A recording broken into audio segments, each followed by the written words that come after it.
They tried to take my home at my sister's wedding, but my grandmother had been waiting for this moment. I didn't lose my family in one day. I lost them the moment they smiled at me and asked for my home like it meant nothing. Before I tell you what happened next, take a moment to like and subscribe, but only if this story truly hits you. And tell me in the comments, where are you watching from, and what time is it there? My name is Daniel Carter. I'm 32 years old, and everything I own I built with my own hands. No inheritance, no shortcuts, no family support. Just long nights, missed holidays, and years of proving to myself that I could survive without depending on anyone. Ironically, the very people who never helped me were the first ones to demand everything I had. My family always had a favorite. Her name was Lily, my younger sister. She was the sunshine of the house, the one who could do no wrong. If she broke something, it was an accident. If I made a mistake, it was a failure. That was the rule growing up. I learned early to stay quiet, to work harder, and to expect nothing. When I turned 18, I left home with a single suitcase and a promise to myself, I would never need them again. And I didn't. Years later, I owned a luxury penthouse in downtown Chicago. Floor-to-ceiling windows, skyline view, everything I once dreamed about while sleeping on a broken mattress in a rented basement. But success has a funny way of attracting people who once ignored you. When Lily got engaged, my parents suddenly remembered they had a son. They called me for the first time in almost a year. "Daniel," my mother said, her voice unusually warm, "your sister is getting married. It wouldn't feel right without you." I knew something was off. My family didn't do warm. Not with me. Still, part of me wanted to believe things had changed. So I agreed to go. The wedding was everything Lily ever wanted: huge venue, expensive decorations, guests dressed like it was a celebrity event. My parents moved around like proud royalty, greeting everyone, making sure people knew how perfect their daughter was. And me? I was just there. No introduction. No appreciation. Just another face in the crowd. But I didn't care. I wasn't there for them. I was there to close a chapter in my life, or at least, that's what I thought. The real moment came during the reception. My father tapped his glass, calling for attention. The room went silent. He smiled, but not at Lily. At me. That was the first warning sign. "Daniel," he said, his voice loud enough for everyone to hear, "come up here for a moment." The entire room turned toward me. I felt every eye watching as I walked to the stage, confused but trying to stay calm. My mother joined him, holding the microphone like this was all perfectly planned. "We're so proud of both our children," she began, though I noticed she still hadn't said a single thing about me specifically.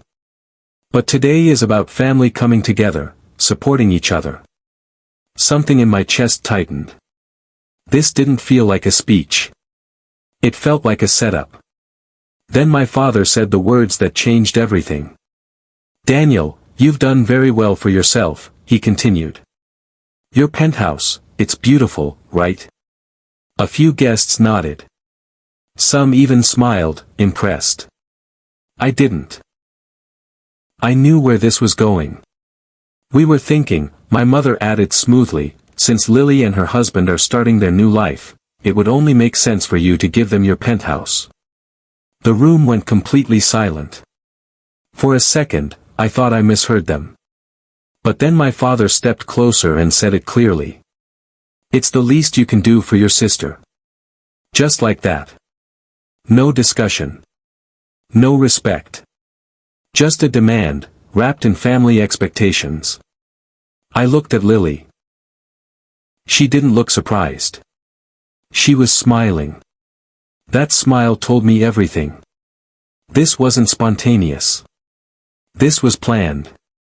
And suddenly, every warm call, every fake smile, every invitation made sense. They didn't invite me because they missed me. They invited me because they wanted something. My home. My hard work. My life. I felt something inside me snap, but I didn't react. Not yet. Because at that exact moment, I noticed someone else watching quietly from the corner of the room. My grandmother. And unlike everyone else, she wasn't smiling. She looked disappointed. But not in me. In them. And what happened next? No one in that room was ready for it. They thought I would stay silent, but they forgot one thing: my grandmother had been waiting for this moment longer than I had. The tension rises, the confrontation begins, and your grandmother makes her first powerful move. For a few seconds after my father's words, the entire hall stayed frozen in silence. Like everyone was waiting for me to laugh and say it was a joke. But I didn't laugh. And neither did they. I stood there, staring at the two people who raised me, trying to understand how they could say something like that, publicly, confidently, like it was already decided. My mind replayed every year I struggled alone, every job I worked, every night I slept hungry while they spent everything on Lily's dreams. And now, they wanted the result of all that sacrifice. As if it belonged to them. As if I owed them. My mother leaned closer, her voice dropping just enough so only I could hear. Don't embarrass us, Daniel. Just say yes. We'll talk about the details later. That one sentence told me everything. This wasn't about family. This was about control. I slowly turned my head toward the crowd. Dozens of people, friends, relatives, strangers, watching me like I was part of the entertainment. Some looked uncomfortable. Others looked curious. A few were already whispering. Then I looked at Lily again. Still smiling. Still expecting. That smile didn't ask, it demanded. And something inside me finally broke. I took a deep breath, grabbed the microphone from my mother's hand, and for the first time in years, I let myself speak. Let me get this straight, I said calmly, my voice echoing across the hall. You invited me to this wedding, not because you wanted me here. I paused, letting the silence grow heavier. But because you wanted my penthouse. A wave of murmurs spread through the guests.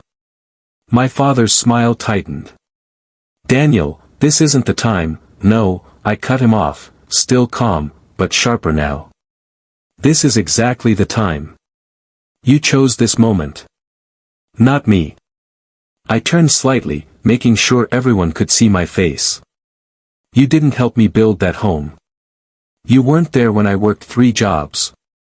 You didn't care when I left this house with nothing. The room grew quieter with every word. And now, in front of all these people, you're asking me to give it away, like it's a birthday gift. Lily's expression finally shifted, just a little.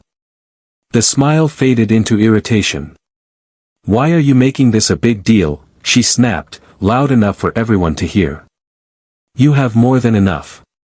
We need it more. There it was. Not gratitude. Not respect. Just entitlement.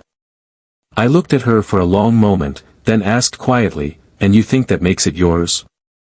She didn't answer. But she didn't deny it either. That silence said more than words ever could. My mother stepped forward again, trying to regain control. Daniel, stop this. You're ruining your sister's wedding. I almost laughed. Ruining it? No. They did that the moment they decided I was just a resource to use. I was about to respond, but then, a voice cut through the tension. Enough. It wasn't loud. It wasn't aggressive. But it carried something stronger than both. Authority. Every head in the room turned toward the same direction. My grandmother was slowly walking toward the stage. She didn't rush. She didn't panic. She moved like someone who had already seen this moment coming, and had been waiting for it. My father's face immediately changed. Mom, you don't need to get involved. Oh, I absolutely do, she replied, her tone calm but firm. She stepped onto the stage, standing beside me. For the first time that night, I didn't feel alone. She looked at my parents first, then at Lily. I stayed quiet for years, she said slowly. I watched how you treated this boy.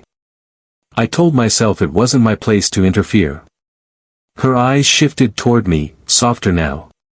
But today, you've made it my place. The room was completely silent again, but this time, it felt different.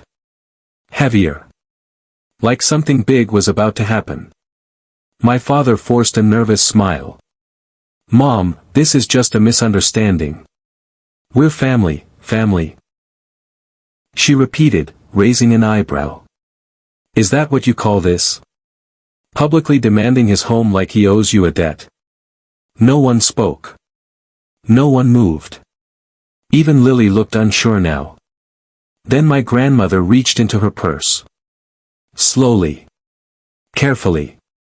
And pulled out a folded document. I didn't come here unprepared, she said, holding it up slightly.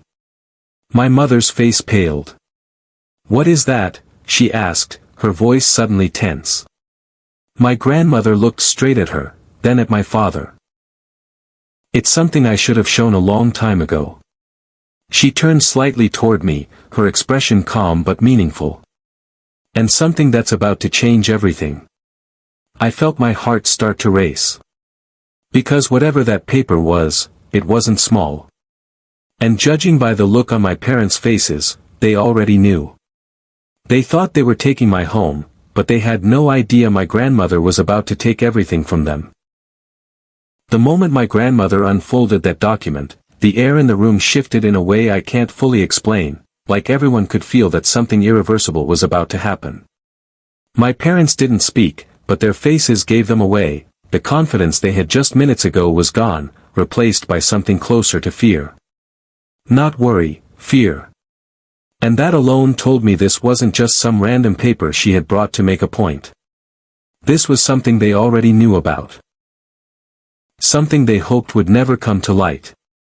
My grandmother didn't rush. She held the paper steady, letting the silence stretch just long enough to make everyone uncomfortable. Then she spoke, her voice calm but carrying weight in every word.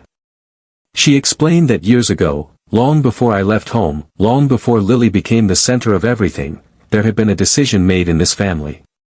A decision about inheritance, about fairness, about making sure that no child would be left behind. It was her decision. Not my parents'. And she had put it in writing. My father tried to interrupt her, stepping forward with forced confidence, but it didn't last. Mom, this isn't necessary, he said quickly, his tone tight, almost desperate. But she didn't even look at him. She just continued, as if he hadn't spoken at all. That alone silenced him more than any argument could have. She revealed that everything my parents had been building their lives on. The house, the savings, even parts of their business, weren't entirely theirs to control. Legally, a large portion of it had always been tied to her estate. And in that estate, there was a clause. A very specific one. One that made it clear that any attempt to unfairly pressure, manipulate, or disinherit one child for the benefit of another would result in consequences. Serious ones. A quiet wave of whispers spread through the guests again, but this time it wasn't curiosity, it was shock. People started looking at my parents differently, like they were seeing them for the first time. My mother shook her head quickly, trying to regain control, but her voice came out weaker than before. She claimed it was all being misunderstood, that it wasn't about favoritism, that they were only trying to help Lily start her life. But even she didn't sound convinced by her own words. Then my grandmother did something that changed everything. She handed the document to me. I hesitated for a second before taking it, my hands slightly tense. I scanned the page, and the more I read, the clearer it became. This wasn't just about stopping them from taking my penthouse. This was bigger. Much bigger. The clause she mentioned was real, and it was detailed. If any child in the family was deliberately mistreated or financially exploited by the others, especially through public pressure or coercion, that child would be granted full control over a protected portion of the estate. A portion that, until now, had remained untouched. I looked up slowly, meeting my father's eyes. He couldn't hold my gaze. That was the moment I knew, they had known about this all along. They didn't just make a mistake tonight. They gambled. And they lost. Lily's confidence finally cracked. She stepped forward, her voice sharper now, almost defensive. She argued that this had nothing to do with inheritance, that it was just a simple request, that I was overreacting and making the situation dramatic. But no one in the room believed that anymore. Not after what they had just witnessed. Not after hearing how carefully my parents had planned this moment. Calling me up in front of everyone, putting pressure on me to agree publicly, leaving me no room to refuse without looking selfish. My grandmother turned to her then, her expression no longer soft, no longer patient. She said something that silenced Lily instantly, that respect cannot be demanded through manipulation, and love cannot exist where fairness is absent. Her words weren't loud, but they hit harder than anything else that had been said that night. Then she faced my parents again, and this time, there was no hesitation in her voice. She made it clear that what they had done tonight wasn't just wrong, it was a direct violation of the very condition they had agreed to years ago. And because of that, the clause would now be enforced. My mother's composure finally broke. She stepped forward quickly, her voice rising, asking what exactly that meant, but I already knew the answer before my grandmother said it. It meant everything was about to change. Not just the wedding. Not just the night. But the entire balance of this family. And as I stood there, holding that document in my hands, I realized something that hit deeper than anything else. For the first time in my life, I wasn't the one being pushed out. They were. They thought they could take my home, but now they were about to lose something they never thought they could.